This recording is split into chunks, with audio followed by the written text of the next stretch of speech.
میرا نام محمد سلیم ہے اور آپ سے میرا یہ سوال ہے کہ ہم جو صدقہ فطرہ زکوٰۃ نکالتے ہیں ان کے صحیح حقدار کون ہیں، اور کیا ہم کسی اور مد میں یہ دے سکتے ہیں؟ اس میں اللہ اور اس کے رسول کا کیا حکم ہے، اور قرآن سنت کی روشنی میں آپ ہماری رہنمائی کریں اور اس مسئلے میں اللہ اور رسول کے حکم کے بارے میں بتائیں۔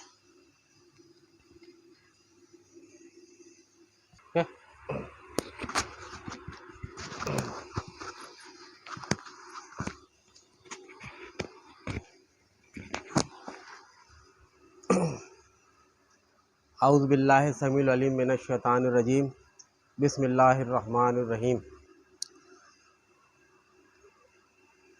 رب اشرح لی صدری ویسر لی امری واحلل عقدۃ من لسانی یفقہوا قولی۔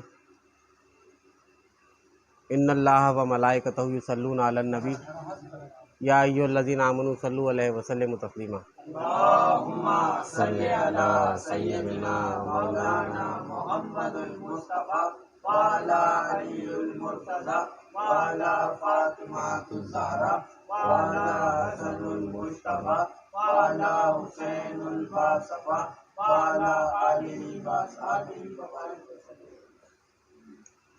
آپ لوگ ایسے آ جاؤ۔ ماشاء اللہ، یہ ہمارے سلیم بھائی نے بڑا اچھا سوال کیا، اور یہ دور حاضر کی ضرورت ہے، اس پہ کلام ہونا چاہیے اور اس کے بارے میں آگاہی ہونی چاہیے، کیونکہ اللہ پاک نے انسان کو پیدا کیا، ٹھیک ہے نا، اس پہ اپنے بیش بہا پیغمبر بھیجے، کم و بیش 1,24,000 پیغمبر، کئی کتابیں بھیجی، کئی صحیفے بھیجے۔ اس کے بعد لاسٹ ریزولٹ اللہ پاک نے یہ اپنے آخری نبی پر یہ آخری کتاب بھیجی، قرآن کریم، ٹھیک۔ یہ کتاب جو ہے، جو 30 پاروں پر مشتمل ہے، اس کے اندر 114 سورتیں اور 6,666 آیتیں ہیں۔ اس کا یہ پورا PDF ہے، اور اس میں صرف نماز نہیں ہے۔ اگر اللہ نے صرف نماز پڑھانی ہوتی تو صرف قرآن میں اتنا بڑا قرآن نازل نہیں کرتا، ایک آیت بھیج دیتا، واقیم الصلاۃ، کہ نماز پڑھو، ٹھیک ہے۔ اس میں بنی نوع انسان اور پوری کائنات کے انسانوں کو زندگی گزارنے کے لیے فارمولہ ہے۔ یہ مینول بک ہے، جس طرح آپ کوئی چیز اپنے گھر میں لے کے آتے ہیں تو اس کی استعمال کی ایک مینول بک ہوتی ہے، گائیڈ ہوتی ہے، جس میں اس کے یوزر اسپیسیفیکیشن لکھی ہوتی ہے کہ اس کو چلانا کس طریقے سے۔ اسی طرح اللہ پاک نے انسان کو پیدا کیا، اس کو زندگی دی، حلال حرام بتائے، ٹھیک ہے نا، اور اس زندگی کو گزارنے کے لیے اس میں قواعد و ضوابط ہیں۔ اس میں محض صرف قرآن میں صرف نماز کی باتیں نہیں ہیں، اس میں حج کا بھی ذکر ہے، زکوٰۃ کا بھی ذکر ہے، نکاح کا بھی ذکر ہے، طلاق کا بھی ذکر ہے، اولادوں کی وراثت کا بھی ذکر ہے، پڑوسیوں کے حقوق کا بھی ذکر ہے، جانوروں کے حقوق کا، یعنی ایک وہ کتاب ہے کہ جب یہ انسان اس سے رابطہ کرے گا تو پھر وہ انسان بن جائے گا۔ جب تک وہ اس کتاب کو پڑھ کے سمجھے گا نہیں، جب تک وہ انسان نہیں ہے، ٹھیک ہے نا۔ تو جس طرح میں پہلے بھی کہہ چکا ہوں کہ ہم نے صرف اس کتاب کو جو نا ایصال ثواب کے لیے رکھا ہوا ہے، کہ جب کوئی مر جائے، کسی کی برسی آئے تو اس کو 30 40 50 پڑھوا دیں، مولوی حضرات کو پکڑیں، مدرسے کے بچوں کو پکڑیں اور بٹھا کے پڑھا دیں، اور مردے کو ایصال ثواب کر دیں۔ بس ہم نے اس کو ایصال ثواب کے لیے رکھا ہوا ہے۔ دنیا میں سب سے زیادہ پڑھی جانے والی کتاب ہے یہ، اس پہ ریسرچ ہوئی ہے کہ سب سے زیادہ دنیا میں جو پڑھی گئی ہے وہ قرآن کریم ہے، اور یہ بھی اس بات میں بھی کوئی شک نہیں کہ سب سے زیادہ بے سمجھ کے پڑھے جانے والی کتاب ہے۔ اور یہی وجہ ہے کہ ہم آج ٹکڑوں میں بٹیں، گروہوں میں بٹیں، کیونکہ ہمارے پاس کتاب ایک نہیں ہے۔ جو فرقے بنے ہوئے نا، اس کے فرقے کی بنیادی وجہ یہ ہے کہ ہر فرقے کی الگ کتاب ہے۔ جس دن اس کتاب پہ سب نے اتفاق کر لیا، کہتے سب ہیں کہ ہم قرآن کو مانتے ہیں، قرآن کو مانتے ہیں، قرآن کی مانتے نہیں ہیں، قرآن کو مانتے ہیں قرآن کی، مانتے نہیں ہیں، میں گارنٹی سے کہہ رہا ہوں۔ آج انہوں نے سوال کیا، اللہ پاک نے اویئرنیس ڈالی، اللہ پاک شعور دیتا ہے، جب قوموں کو ہدایت دینا چاہتا ہے، اس سے بھلائی کا ارادہ کرتا ہے تو اس کو ہدایت دے دیتا ہے اللہ پاک، ٹھیک ہے نا۔ آج ہم جاننے کی کوشش کر رہے ہیں تو اللہ پاک نے ہمیں توفیق دی، اور اللہ کا احسان ہے کہ ہمیں موت سے قبل اللہ کے احکام کو سننے کی اور اس پہ عمل کرنے کی اللہ نے توفیق دی، کہ ہم جانیں کہ اللہ نے کیا کہا اس مسئلے میں، تاکہ ہم اس کے مطابق اس چیز کو منزل مقصود تک پہنچائے اور حقدار تک پہنچائے۔ یہ بھی اللہ کا ایک احسان ہے کہ ہمیں ہدایت دے دی، ٹھیک ہے نا۔ ورنہ لوگ اس بات کو سمجھنے کے لیے بھی ان کے پاس جاتے ہیں کہ جنہوں نے پہلے سے اپنے پاس پورا باکس اور ڈبہ تیار کر کے رکھا ہوا ہے، تو وہ بولتے ہیں کہاں دو گے، یہیں دو، یہی حقدار ہیں، اصل ہم ہی حقدار ہیں۔ اصل چیز ہے کہ اللہ نے کیا فرمایا ہے۔ سب سے پہلے اس قرآن کو سمجھیں آپ، اس میں ہے کیا۔ آپ جیسے ہی قرآن شریف کھولیں گے نا تو دوسری سورت بقرہ قرآن کریم کی، ٹھیک ہے نا۔ اللہ پاک فرما رہا ہے الف لام میم ذالک الکتاب لا ریب فیہ ھدی للمتقین الذین یؤمنون بالغیب، ٹھیک ہے، کہ اللہ پاک فرما رہا ہے یہ کتاب وہ ہے جس میں کوئی شک نہیں ہے۔ یہ کون سی کتاب ہے؟ جس میں کوئی شک نہیں ہے، ھدی للمتقین، اور اس میں ہدایت ہے۔ اس میں کیا ہے؟ ہدایت ہے اس میں، ٹھیک ہے نا۔ کس کے لیے؟ متقین، جو متقی پرہیزگار بندے جو اللہ کا خوف رکھتے ہیں، یا وہ لوگ جن کے دل میں اللہ کا ڈر ہے کہ اگر اللہ پاک ہم سے اس بارے میں قیامت میں پوچھ نہ لیں تو ہم اس کتاب سے دیکھیں کہ اللہ نے کیا کہا ہے۔ جب یہ اللہ کا ڈر آ جائے گا کہ اگر اللہ پاک ہم سے سوال نہ کر رہے تو آٹومیٹکلی اس کتاب کی طرف رجوع کرے گا، اور جب وہ اس کتاب کی طرف رجوع کرے گا اس کو ہدایت مل جائے گی۔ جب اس کو پتہ چل جائے گا اللہ نے اس بارے میں کیا کہا ہے تو وہ صحیح جگہ صحیح مصرف میں لگائے گا، ہدایت ہوگی اس کو، ٹھیک ہے نا۔ اور الذین یؤمنون بالغیب، جو لوگ غیب پر ایمان رکھتے ہیں، غیب پہلے بھی میں آپ کو بتا چکا ہوں، غیب میں کئی چیزیں آتی ہیں، ٹھیک ہے نا۔ تو اس کتاب میں ہدایت ہے، اور کسی کتاب میں ہدایت نہیں ہے۔ ہدایت اسی کتاب سے ملے گی آپ کو، ٹھیک ہے نا۔ اور اللہ پاک نے سورہ بنی اسرائیل میں فرمایا وَنُنَزِّلُ مِنَ الْقُرْآنِ مَا هُوَ شِفَاءٌ وَرَحْمَةٌ لِّلْمُؤْمِنِينَ، کہ یہ ہم نے قرآن نازل کیا، اس میں شفا ہے، فائدہ، شفا کہتے ہیں فائدے کو، شفا ہے وَرَحْمَةٌ لِّلْمُؤْمِنِينَ، اور رحمت ہے مومنین کے لیے۔ کس کے لیے؟ مومن کے لیے رحمت ہے اس قرآن کے اندر، ٹھیک ہے نا۔ وَلَا يَزِيدُ الظَّالِمِينَ إِلَّا خَسَارًا، اور اسی کتاب میں ظالموں کے لیے سوائے خسارے کے کچھ بھی نہیں ہے۔ جو ظالم ہے اس کو اس کتاب میں خسارہ ہے، اس کتاب سے بھاگے گا وہ، اس کتاب کا نام آتے ہی وہ بدک جائے گا، آئیں بائیں شائیں کرنے لگے گا، آپ کو منکرین حدیث کہنے لگے گا، مختلف قسم کی باتیں صرف اس کتاب کے بک میں۔ کیوں؟ کیونکہ وہ ظالم ہے۔ کس کے لیے ہدایت ہے اس میں؟ کس کے لیے شفا ہے؟ کس کے لیے رحمت ہے؟ مومنین کے لیے۔ اللہ نے کہہ دیا وَنُنَزِّلُ مِنَ الْقُرْآنِ مَا هُوَ شِفَاءٌ وَرَحْمَةٌ لِّلْمُؤْمِنِينَ، کہ اس میں ہم نے قرآن نازل کیا، اس میں مومن ایمان جو رکھتا ہے اس کے اوپر، جو اللہ پر ایمان رکھتا ہے، اللہ کے رسول پر ایمان رکھتا ہے، اس کتاب پر ایمان رکھتا ہے، اس کے لیے اس میں شفا ہے اور رحمت ہے۔ وَلَا يَزِيدُ الظَّالِمِينَ إِلَّا خَسَارًا، اور سوائے خسارے کے ظالموں کے لیے اس میں کچھ بھی نہیں ہے، ٹھیک ہے۔ آپ ایک بار درود پاک پڑھ لیں۔ اللہم صلی علی سیدنا مولانا محمد المصطفیٰ وعلی علی المرتضی وعلی فاطمہ الزہرا وعلی حسن المجتبی وعلی حسین المصطفیٰ وعلی آلہ وصحبہ وبارک وسلم۔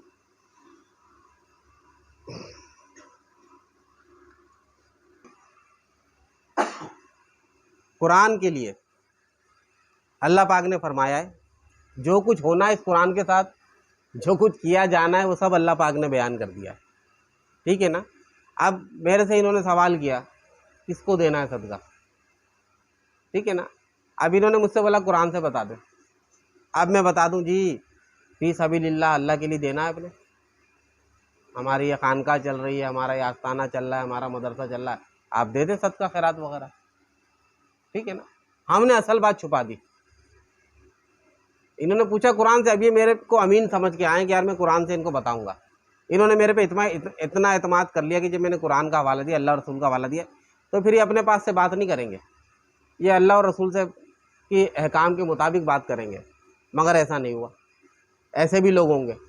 اس کے لیے اللہ پاک نے ارشاد فرمایا ہے کہ ترجمہ ہے اس کا سورہ بقرہ کی اسی دوسری سورت کی 159 نمبر آیت ہے، ٹھیک ہے نا۔ اللہ پاک فرما رہا ہے بے شک جو لوگ اس کو چھپاتے ہیں جو ہم نے واضح دلیلوں کے ساتھ اس میں ہدایت میں اتارا ہے، اور اس کے بعد کہ ہم نے اسے لوگوں کے لیے کتاب میں کھول کر بیان کر دیا، ایسے لوگ ہیں کہ ان پر اللہ کی لعنت ہے اور سب لعنت کرنے والوں کی لعنت ہے اور ان پر لعنت کرتے رہیں گے، ٹھیک ہے۔ اللہ فرما رہا ہے کہ ہم نے جو واضح دلیل کے ساتھ ہم نے جو کچھ اس کتاب میں نازل کر دیا، ٹھیک ہے نا، اور وہ لوگ چھپا دیتے ہیں، اس چیز کو چھپا دیتے ہیں جو اللہ نے اور اس کے رسول نے اللہ نے بیان کیا، ٹھیک ہے نا۔ اللہ فرما رہا ہے ان پر اللہ کی لعنت ہے اور تمام لعنت کرنے والوں کی لعنت ہے۔ کون؟ جو قرآن کی بات کو چھپا دے، ٹھیک ہے نا۔ اب قرآن میں جو صدقے کا ہے اس کے بارے میں آپ کو بتاتا ہوں کہ اللہ پاک نے کیا فرمایا ہے، ٹھیک ہے نا۔ اور دوسری بات سب سے پہلے قرآن کے مسئلے میں کہ سورہ اسرا کے اندر اللہ پاک نے ارشاد فرمایا کہ وقال الرسول یا ربی، اللہ قرآن میں ارشاد فرما رہا ہے کہ بروز قیامت اللہ کے رسول یہ اللہ کے یہاں فریاد کریں گے، اللہ کے یہاں شکایت کریں گے،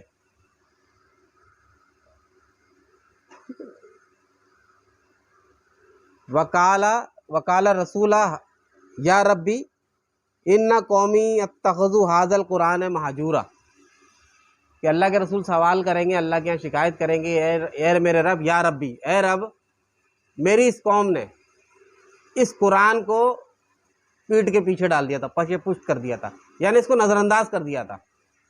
یہ اللہ کے رسول شکایت کریں گے قیامت کے دن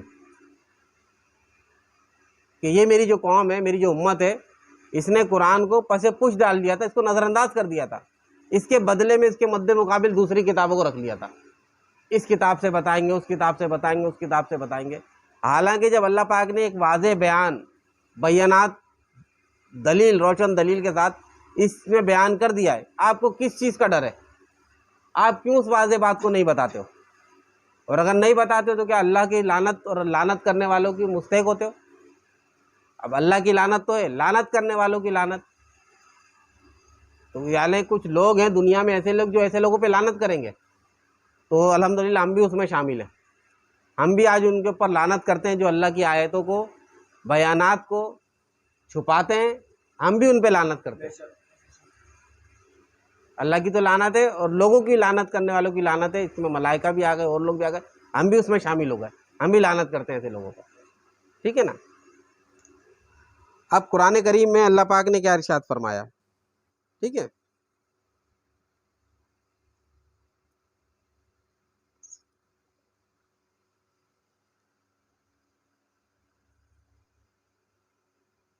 سورہ توبہ قرآن کی 9واں سورت ہے اور آیت نمبر ہے 60، انما الصدقات للفقراء والمساکین والعاملین علیہا مؤلفۃ قلوبہم وفی الرقاب۔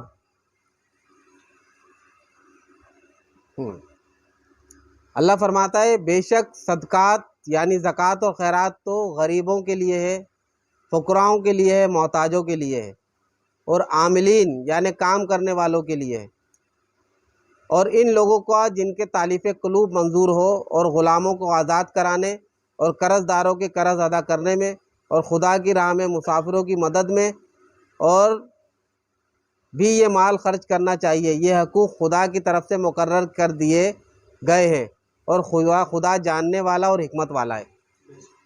اب اللہ پاک فرما رہا ہے کہ بھائی صدقہ جو ہے نا، صدقہ خیرات جو ہے، زکوٰۃ، یہ فقیروں کے لیے، فقراء سے مراد یہ نہیں ہے کہ بھیک مانگنے والا کوئی ہو گیا، وہ بھی ہیں، فقراء سے مراد ہوتا ہے کہ جو شرعی فقیر ہو، جو حاجت مند ہو، جس کے پاس اتنا مال نہیں ہے کہ وہ اپنا گزر بسر کر سکے، ٹھیک ہے نا۔ مساکین، ٹھیک ہے نا، مساکین کہتے ہیں ضرورت مندوں کو، یہاں مساکین کہتے ہیں بھائی جس کے ماں باپ نہیں ہوتے ان کو کہہ دیا جاتا ہے، ٹھیک ہے نا، عموماً مساکین کہتے ہیں ضرورت مند کو، ٹھیک ہے نا۔ اچھا جی، اور کسی پہ قرض ہے 50,000 60,000 روپے قرض ہے، وہ غریب آدمی صرف کما رہا ہے، آپ کے پاس زکوٰۃ کے پیسے ہیں، اگر وہ بولتا ہے بھائی میرے پہ قرض دار ہے، میں قرض دار ہوں، مجھ پہ قرض ہے کسی کا، تو آپ مجھے زکوٰۃ دے دیں تو میں اس سے قرض اتار لوں. اللہ پاک فرما رہا ہے قرض داروں کا قرضہ اتارنے کے لیے بھی دی جا سکتی ہے. ٹھیک ہے نا. سب سے پہلا آپ نے کس کو دیکھنا؟ سب سے پہلے تو جو اللہ نے قرآن میں ترتیب دی ہے فقراء، ٹھیک ہے نا، جو غریب محتاج الحال ہے، ٹھیک ہے نا، ان کو دیکھنا ہے. اگر وہ نہ ملے تو پھر آپ مساکین کو دیکھیں جو ضرورت مند ہے. اگر وہ بھی نہیں ہو تو پھر آپ کسی قرض دار کو دیکھیں کہ جس پہ قرضہ ہو، اگر وہ قرضہ اتارنا چاہتا ہے آپ اس کو دے دیں زکوٰۃ کے لیے. ٹھیک ہے نا. اگر کوئی شخص مسافر ہے، سفر کرنا چاہتا ہے، اس کا بیمہ سامان کے کسی اور شہر جانا چاہتا ہے، آپ اس کو زکوٰۃ کے پیسے دے دیں. سمجھ رہے ہیں آپ کو؟ تو اللہ کی جو واضح حکم ہے، دلیل ہے، وہ اس بارے میں واضح ہے کہ بھائی ان باتوں میں صدقہ دیا جا سکتا ہے. ٹھیک ہے نا. اچھا، اس میں اس کو سپورٹڈ کی حدیث بھی اللہ کے رسول کی کہ بھائی پہلے جو ہے نا صدقہ آپ اپنے رشتہ داروں میں دیں گے. اپنے بہن کو دیکھیں، بھائی کو دیکھیں، کوئی چچا زاد بہن بھائی کو دیکھیں. اگر آپ کے خاندان میں، پہلا خاندان والوں کا ہوتا ہے، ٹھیک ہے نا. تو اگر آپ کے خاندان میں کوئی ایسا نہیں ہے تو پھر آپ محلے میں دیکھیں کسی کو. ایک ترتیب بنائیے، مگر دیکھنا قرآن کی روح سے آپ نے دینا انہی لوگوں کو ہے. ٹھیک ہے. اب ڈیفینیشن ہے کہ آپ مالدار ہیں، آپ کے سارے رشتہ دار مالدار ہیں، آپ نہیں ہیں تو آپ پھر رشتہ داروں کو نہیں، پھر آپ محلے میں دیکھیں گے. یہ ترتیب دی گئی ہے. باقی اگر آپ چاہتے ہیں کہ جنہیں میں کہیں باہر ہی دینا چاہتا ہوں، باہر ہی دوں، تو وہ آپ دے سکتے ہیں. حرج نہیں ہے اس میں، قرآن میں ایسی کوئی ڈیفینیشن نہیں ہے. ٹھیک ہے نا. بس یہ ایک طریقہ کار ہے، یہ حسن اخلاق ہے یا ضابطہ ہے کہ جی آپ اس طریقے سے دیں. اور ظاہر رشتہ داروں کا پہلا حق ہوتا ہے، گھر والوں کو تو اس لیے ضرور کہ ان کو دیے جائے پہلے. یہ میں ایک اپنا بولا، قرآن میں ایسا کچھ بھی نہیں لکھا ہوا. کوئی مانتا ہے مانے، نہ مانتا ہے نہ مانے، اس میں کوئی حرج نہیں، گناہ گار نہیں ہوگا. اصل چیز اس کی قرآن کی کہ جو اس کو نہیں مانے گا وہ گناہ گار ہو جائے گا. ٹھیک ہے. تو اب ہم نے جو زکوٰۃ دینی ہے، خیرات دینی ہے، صدقہ دینی، وہ اللہ اور اللہ کے حکم کے مطابق ان لوگوں کو ڈھونڈنا ہے. ٹھیک ہے نا. اور یہ ہیں ہمارے معاشرے میں. ٹھیک ہے نا. اب سعودیہ ہے، دبئی ہے، یہ ایسے ممالک ہیں کہ جہاں کوئی زکوٰۃ لینے والا نہیں ہے، سارے مالدار ہیں عرب. تو وہ پھر باہر دے رہے ہوتے ہیں، فنڈنگ کر رہے ہوتے ہیں، کسی کو دے رہے ہیں، کسی کو دہشت گردی کے لیے دے رہے ہیں، کسی کو کسی کام کے لیے دے رہے ہیں، کسی کو ایسا ہی دے دیا ہوٹل بنانے کے لیے. ان کا غلط یوز بھی کر رہے ہوتے ہیں لوگ. ٹھیک ہے نا. مگر پاکستان میں یہ حال نہیں ہے. پاکستان میں ضرورت مند بہت ہیں، فقیر، غریب، محتاج، ہر دوسری جگہ، ہر دوسرے گھر میں محتاج ضرورت مند موجود ہے. ٹھیک ہے نا. تو ان کا جو سوال ہے وہ یہی ہے کہ جو آج جگہ جگہ لوگ اسٹال لگا کے بیٹھ گئے اس طریقے سے، ٹھیک ہے نا، اس میں صدقہ دینا جائز ہے؟ میں تو کہتا ہوں بالکل نہیں. قرآن کی روح سے اس میں سے ان میں کوئی بھی ایسا نہیں ہے. ٹھیک ہے نا. مختلف نام رکھ لیے اور اس کے تحت یہ پیسے دے رہے ہیں. تو آپ اب دیکھ لیں کہ آپ نے اللہ کی ماننی ہے یا ملا کی ماننی ہے. ملا تو کہہ رہا ہے ادھر دو بھائی، ترغیب دلائی جا رہی ہے مسجدوں میں. ٹھیک ہے نا. واسطے دیے جا رہے ہیں، دین کا کام دکھایا جا رہا ہے. وہ دین کا کام کراؤ خالص پیسے سے، چندے سے. صدقہ چھوڑ دو غریب اور محتاجوں کے لیے. صدقہ خیرات پہ آپ کا حق نہیں ہے. ٹھیک ہے نا. ابھی آپ دیکھ لیں وہ شہزادے صاحب وزٹ کر رہے ہیں. ٹھیک ہے نا. 2 کروڑ کی ویگو، پتہ نہیں 40 کروڑ کی، 1.5 کروڑ کی، پتہ نہیں، ہمیں تو پتہ. دعوت اسلامی ہے یہ، دعوت اسلامی ہے، دعوت اسلامی ہے یہ، دعوت اسلامی ہے، دعوت اسلامی ہے یہ، دعوت اسلامی ہے، دعوت اسلامی ہے یہ، دعوت اسلامی ہے. اللہ کی نعمت ہے یہ دعوت اسلامی، آقا کی نہیں ہے بھائی. اللہ کا شکر ہے 2 کروڑ کی ویگو میں گھوم رہے ہیں. کیا مہران میں نہیں گھوما جا سکتا؟ کیا رکشے میں نہیں گھوما جا سکتا؟ امت کا پیسہ ہے بھائی. ہے تو آپ اپنے زکوٰۃ، فطرہ، خیرات سے عیش کرا رہے ہیں. جس کی ملے نا 10 فیکٹریاں ملیں، وہ ویگو میں بھی نہیں گھوم پاتے. وہ بھی بیچارے چھوٹی موٹی گاڑ، ہائی لیکس وغیرہ لے کے گھوم رہے ہوتے ہیں. ویگو وڈیروں کی اور جاگیرداروں کی ہے. 2 نمبر پیسہ جن کے پاس ہوتا ہے زیادہ، وہ اس قسم کی گاڑیاں رکھ رہے ہوتے ہیں. سارے نہیں، اکثریت. تو آپ کو سفر ہی کرنا ہے تو 2 کروڑ، یعنی یہ ریاکاری نہیں ہے تو کیا ہے، یہ فضول خرچی نہیں ہے تو کیا ہے، ٹھیک ہے نا. دانت صاف کرنے کے لیے مسواک سنت ہے، حالانکہ ٹوٹ برش ہے، 20 روپے کا ٹوٹ برش ہے، مگر وہاں بولے نہیں سنت ادا کرنی ہے. کھانا مٹی کے برتن میں کھانا ہے، سنت ہے. تو بھائی سفر بھی تو آپ خچر پہ بھی کر سکتے ہیں، گدھے پہ بھی کر سکتے ہیں، گھوڑے پہ بھی کر سکتے ہیں. وہاں سنت بھول گئے، وہاں کہاں کی سنت بھائی. تو یہ لوگوں کو آنکھوں سے دکھ رہا ہے، لوگ دیکھ رہے پھر بھی اندھے بنے میں، ٹھیک ہے نا. اور یہ بتا دوں کہ آپ یہ بچ نہیں سکتے کہ جی آپ نے صرف نمازیں پڑھ لی، اس کا بھی میں آپ کو بتاؤں. درود پاک پڑھ لیں ایک دفعہ. اللهم صل على سيدنا مولانا محمد المصطفى وعلى علي المرتضى وعلى فاطمة الزهراء حسن المصطفى وعلى حسين الباصفى وعلى آله وصحبه وسلم. جی جناب ارشاد سنیں، سماعت فرمائیں. سورہ اسرا آیت نمبر 36 میں اللہ پاک ارشاد فرما رہا ہے ان السماء والبصر والفواد کل اولئک کان عنہ مسئولا. اللہ پاک فرما رہا ہے بے شک کان، آنکھ اور دل ان سب کے بارے میں تجھ سے سوال کیا جائے گا. کیا؟ کان، آنکھ، دل، ان سب کے بارے میں تجھ سے سوال کیا جائے گا کہ تو نے کہاں استعمال کیا، تو نے کانوں سے سنا، لوگوں کو کیوں نہیں بتایا، آنکھوں سے تجھے دکھ رہا تھا کہ یہ کیا ہو رہا ہے، پھر بھی تو نے بیان نہیں کیا لوگوں کو، اور تیرے دل میں خیال بھی آیا، یہ کان سے سنا، آنکھوں سے دیکھا، قرآن کان سے اللہ کی آیتیں سنی اور آنکھوں سے دیکھا کہ غلط ہو رہا ہے، دل نے تیرے تسلیم بھی کر لیا، پھر بھی تو نے اس کو بیان نہیں کیا، تو نے حق بلند نہیں کیا، حق کو واضح نہیں کیا، تو نے اس کا سوال کیا جائے گا. آپ کیا سمجھتے صرف نماز کا سوال ہوگا، صرف روزوں کا سوال ہوگا، صرف زکوٰۃ کا سوال ہوگا؟ تیرے دل، تیرے کان اور تیرے آنکھ کے بارے میں بھی سوال کرے گا اللہ پاک. اتنا اندھا بن گیا تھا، اتنا بہرا ہو گیا تھا، تیرے دل نے ایک چیز کی گواہی دی، پھر بھی تو نے نہیں بولا، حق بلند نہیں کیا. سورہ بقرہ میں اللہ نے ارشاد فرمایا وَلَا تَلَبْسُوا بِالْحَقِّ وَالْبَاطِلَ، کہ لوگوں دیدہ دانستہ حق مت چھپاؤ، حق کو باطل سے مت ملاؤ اور دیدہ دانستہ حق مت چھپاؤ. اللہ تو بار بار کہہ رہا حق نہیں چھپاؤ. اللہ نے کہا شراب مت پیو، حرام ہو گئی. اللہ نے کہا زنا مت کرو، حرام ہو گیا. اللہ نے کہا سود مت لو، حرام ہو گیا. اللہ نے کہا سور مت کھاؤ، حرام ہو گیا. ایسا ہی ہے. تو اللہ نے یہ بھی تو منع فرمایا کہ حق مت چھپاؤ، یہ بھی تو حرام ہو گیا. جو حق چھپا رہا ہے وہ ایسا ہی ہے جیسا شرابی ہے، جیسا زانی ہے، جیسا سود خور ہے. گناہ چاروں برابر ہیں، کیونکہ چاروں قرآن میں اللہ نے منع فرمائے. شراب کا بھی منع ہے، زنا کا بھی منع ہے، سود کا بھی منع ہے، اسی طرح حق چھپانے کا بھی منع ہے. تو یہ مت سوچو کہ ہم تو شراب نہیں پیتے ہیں، ہم تو زنا نہیں کرتے ہیں اور ہم تو سود نہیں لیتے ہیں اور حق چھپا رہے ہو. 4 قتل کی سزا بھی پھانسی ہے، 1 قتل کی سزا بھی پھانسی ہے بھائی. 1 قتل کی سزا یہ نہیں کہ بازوؤں سے پکڑ کے لٹکائیں گے، 4 قتل ہوں گے تو پھانسی لگے گی، ایسا نہیں ہے. 1 قتل ہو گیا جب بھی 4 پھانسی لگے گی آپ کو. 4 کرو گے جب بھی تو آپ بھلے 3 گناہ نہیں کر رہے ہو، آپ 3 حرام کاری نہیں کر رہے آپ، مگر جو 1 حرام کاری کر رہے ہو، جو حرام کام جو اللہ نے منع فرما دیا حق مت چھپاؤ اور حق چھپا رہے ہو، تو آپ زانی، شرابی اور سود خور جیسے ہو. اس حق چھپانے پہ اللہ پاک تمہاری پکڑ کر لے گا، کیونکہ سوال ہوگا تو جواب بھی دینا پڑے گا کہ جب تیرے پاس واضح دلیل آ گئی، واضح آیات آ گئیں، آپ نے کیوں بیان نہیں کیا، آپ نے کیوں نہیں روکا اس کو.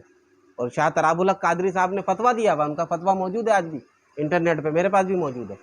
اور انہوں نے کہا کہ دارالعلوم امجدیہ سے بھی یہی فتویٰ نکلتا ہے کہ چینل وغیرہ چلانے کے لیے صدقہ خیرات دینا جائز نہیں ہے بالکل بھی.